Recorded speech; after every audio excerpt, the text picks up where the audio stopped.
the limits of Loyalist vision. Yet the strengths of Loyalist thinking were accompanied by critical blind spots. Their attachment to stability sometimes prevented them from recognizing how deeply colonial frustrations had grown. Their confidence in gradual reform underestimated the rigidity of imperial power and overestimated the willingness of British authorities to accommodate colonial demands. More importantly, Loyalists often treated disorder as the greatest political danger while failing to adequately confront the moral dangers of entrenched injustice. This is a recurring pattern in history.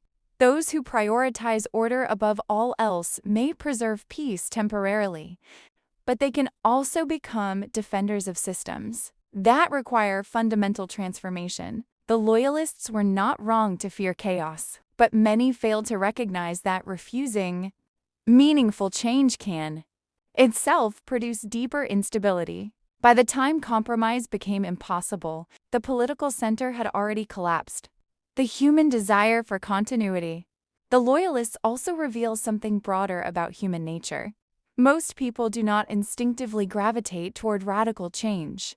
Human beings are deeply shaped by familiarity. Institutions, traditions, and identities provide psychological stability even when they are imperfect. People often tolerate systems they criticize because uncertainty feels more threatening than limitation. This tendency transcends politics. It appears in religion, culture, organizations, and personal life. Individuals frequently remain attached to structures that constrain them simply because those structures are known. The Loyalists remind us that resistance to transformation is not always born from cruelty or ignorance. Often it emerges from the profoundly human desire for continuity. In a world filled with uncertainty, beyond condemnation, the temptation to mock or condemn Loyalists arises partly from hindsight.